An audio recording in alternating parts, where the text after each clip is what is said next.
The Supermoon of May 2012, presented by Science at NASA.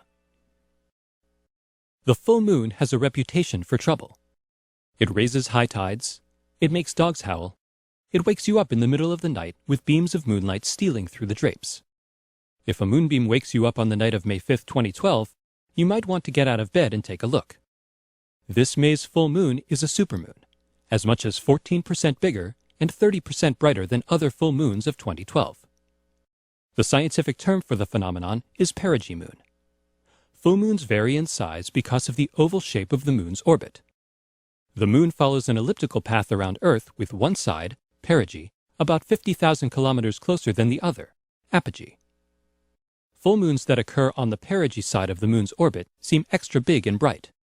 Such is the case on May 5th at 11:34 p.m. Eastern Daylight Time, when the moon reaches perigee. Only 1 minute later, the moon will line up with the Earth and the Sun to become gloriously full. The timing is almost perfect. Okay, the moon is 14% bigger than usual, but can you really tell the difference? It's tricky. There are no rulers floating in the sky to measure lunar diameters.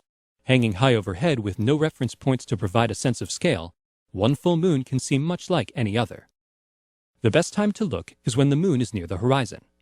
For reasons not fully understood by astronomers or psychologists, low-hanging moons look unnaturally large when they beam through trees, buildings, and other foreground objects.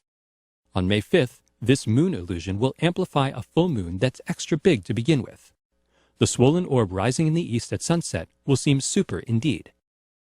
Folklore holds that all kinds of wacky things happen under the light of a full moon. Supposedly, hospital admissions increase, the crime rate ticks upward, and people behave strangely. The idea that the full moon causes mental disorders was widespread in the Middle Ages. Even the word lunacy, meaning insanity, comes from the Latin word for moon. The majority of modern studies, however, show no correlation between the phase of the moon and the incidence of crime, sickness, or human behavior. The truth is, the moon is less influential than folklore would have us believe. It's true that a perigee full moon brings with it extra high perigean tides. But according to the National Oceanic and Atmospheric Administration, this is nothing to worry about. In most places, lunar gravity at perigee pulls tidewaters only a few centimeters, an inch or so, higher than usual.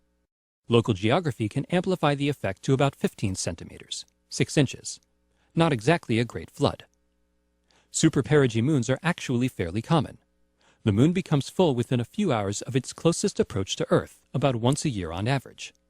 The last such occurrence occurred on March 19, 2011, producing a full moon that was almost 400 kilometers closer than this one. As usual, no trouble was reported. That is, unless you count a midnight awakening as trouble. If so, close the drapes on May 5th. Otherwise, enjoy the super moonlight. For more news about big bright things in the night sky, visit science.nasa.gov.